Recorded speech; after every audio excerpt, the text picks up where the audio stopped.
Hey guys, welcome back to the channel. Today we're gonna talk about the new Battlegrounds meta with the nodes Decay for attackers, Sugar Pill, Hazard Shift, pretty good defense, and Dauntless for defenders. Now we all know what Sugar Pill and Decay nodes are, so let's quickly look at the other nodes. With Hazard Shift, the attacker will be applied with a shock or bleeds depending on the active cooldown on the defenders. And pretty good defense will apply random debuffs on the defender whenever you will parry. And Dauntless will give 50% spirit meter at the start of the fight. Now these nodes look pretty simple, but they're very tricky when it comes to drafting for Battlegrounds. You really have to know your attackers and defenders, if they are Sugar Pill or Decay or not. Based on that, here are the 5 traps you should avoid when you're drafting for Sugar Pill Hazard Shift meta. The first trap is a Sugar Pill defender drafted against you. Not only you have to play around the shock and bleeds, but you also have to keep an eye out for Unstoppable when the placebo buff expires. On top of that, most Sugar Pill defenders are Mystic, so there is always a threat of Mystic Dispersion, and in my case I run a 5x5 Mystic Dispersion. So it's very important that you have Decay attackers in your deck to counter, as you won't have to worry about any bleeds or shocks or Unstoppables with them. Don't try to use shock and bleed immunes only, as the unstoppable will mess you up along with Mystic Dispersion. For this particular fight, MCOC is a Sugar Pill defender and Silk is a Decay attacker, so I don't have to worry about anything here because at 5 withers I will not take any damage from any kind of debuffs. So Hazard Shift is also going to 0 and no placebo buffs on me. I do not need to worry about any kind of Unstoppable or any kind of Mystic Dispersion. So just a regular fight, so make sure to have few of those Decay attackers in your roster.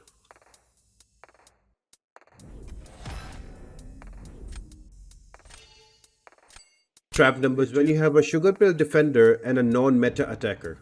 Now this fight is going to be super tough, even if you bring bleed or shock immunes. And you will probably lose out because you will have to juggle around Unstoppable and this Mystic Dispersion. There are a few non-meta attackers that can work well here and are safe. Valkyrie can deal with Sugar Pill defenders as a non-meta attacker, as she avoids Hazard Shift debuffs and controls Unstoppable buffs.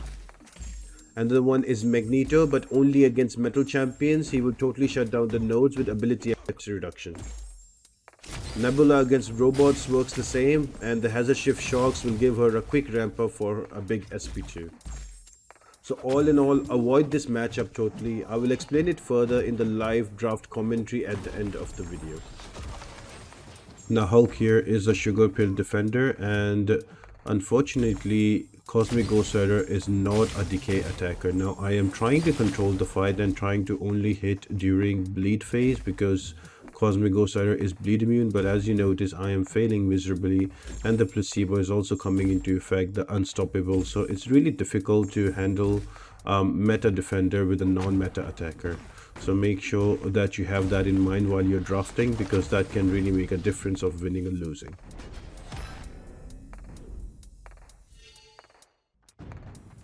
The third trap is Decay attackers versus non-meta defenders. Here you can simply use shock and bleed champs or with one of those immunities. You won't have to worry about placebo or Unstoppable or even Mystic Dispersion. Now here are a few examples of double immune champs that you can use: Absorbing Man, Korg, Thing, Emma Frost, Nebula, Tarex and Sandman, and with Sandman and Tarex also being Decay attackers as well. For this showcase we are looking at a Silk versus Thing. Now Thing is not a meta defender, he's not Sugar Pill, whereas Silk is a meta attacker that is with Decay. But that is not helping me here because I am not able to counter the Sugar Pill, and because of that I do not have any withers, and because I don't have any withers I have to be very wary about the debuffs I'm getting from Hazard Shift, the bleeds and the shocks. if I get too much of them up on me, I will not be able to heal them back up. As long as I keep them below 3, I should be fine. Now I do try to win this fight and I try to play as slow as possible, but the protection from thing and together with less time, I wasn't able to do that much of damage and take them down. So this is another trap you need to look out for. If there is a non-meta defender, try to go for any champion that is bleed and shock immune, and you can get through this fight quite easily. You don't need a meta attacker that is going to be with Decay. Two meta attackers that gonna work really well for any of the fight is going to be your Sandman and also your Tarex, because they are not only Decay but they are also bleed and shock immune. So if you have them, they should be a must in your roster.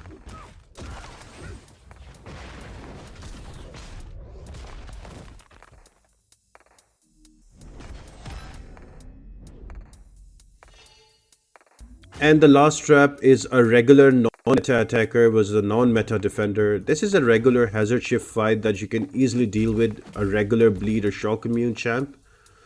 So if you ask me, for me, the MVPs in this meta will be Sandman, Tarex, Valkyrie, Magneto against robots, and Magneto against metals, and Nebula against robots.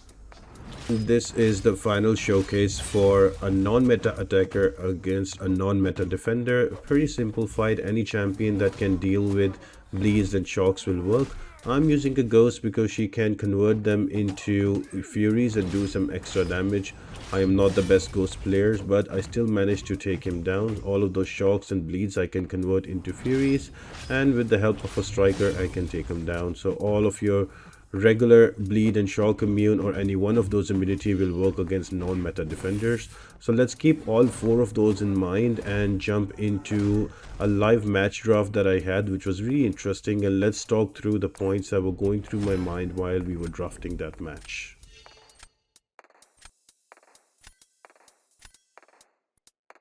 So this is one of the matches that I played yesterday. So the draft started off with a Nimrod on the other side who is not a sugar pill defender. So I had an option to pick up Nebula, who I thought would be amazing because she can shut down robots and the nodes. So I went with her and Valkyrie. Valkyrie all in all can deal with anything. She's one of the MVPs for this draft. The next two was Massacre and Ghost, and I was looking at it. Still, there is no counter for sugar pill defenders from the opponent. So I was keeping an eye out if I get any sugar pill. On hindsight, I should have picked Wiccan here, and that would have been a better pull. That would have been a better pick here. But I still went with Hulkling so I can counter both Nimrod if he puts them out. And then as soon as we go on to the next phase, he gets 2 sugar pill defenders, Wong and also Ebony Maw. Now at this point I look at my draft and I don't have a reroll and I'm like panicking. I'm like, okay, I don't have enough to counter both of them. I can maybe use a Valkyrie for one of those fights, but I need a meta defender here. But then again, I notice he does not have any of those, so I pick Doom and I also pick Dragon Man. Now Dragon Man is a sugar pill defender, so he's gonna have trouble with that. But he gets a science defender right away that is also Decay, and also a Valkyrie, so he's all set. And on the final one I get Morbius, and I was happy about, okay, at least I can go after Ebony Maw with that. Now I threw in Guardian because I did not see any armor break champion, and Guardian can auto block, so I was hoping that fight can come through, and I started off with Morbius. Now notice here, I don't have to worry about the shock damage at all. I am just healing with willpower, and because I have 5 withers, I don't need to worry about the degen as well, because Morbius is a meta attacker with Decay, and Ebony Maw is a sugar pill attacker, so it works perfectly. Now if there was a defender here that was a non-meta defender, it would have been difficult for me to do with Morbius, because Morbius would have taken damage from all of these debuffs. But it worked out well for me. Used an SP1, got those bleeds up, and then an SP2 for some big damage here, and took him in the corner. And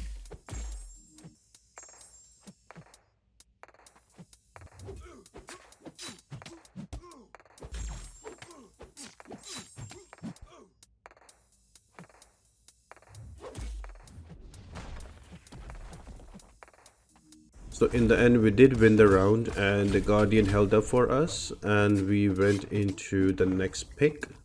Here it was again a Sugar Pill Defender that was thrown by the opponent, that was Wong, and they did not have a meta defender with the Decay on, so I had to go with Valkyrie. Now my Valkyrie is ascended, so she does a lot more damage than the usual one, so I just had to really play slow here and build up to my SP2 and get those Pierce buffs up. And once the Pierce bursts were up there, I was able to throw my SP2, get the damage in, and because of Pierce buff, I was able to control the Unstoppable as well. In my opinion, Valkyrie is the next best alternative if you don't have any DK attackers against Sugar Pill defenders. So yeah. So I hope you guys really enjoyed this video, and I hope I was able to explain properly what the interesting strategies are there in the draft this time around in Gladiator Circuit. It's I find it really fun to look through all of that. So you really need to know your attackers and defenders that are from the meta and the non-meta, and you have to change your attackers according to that.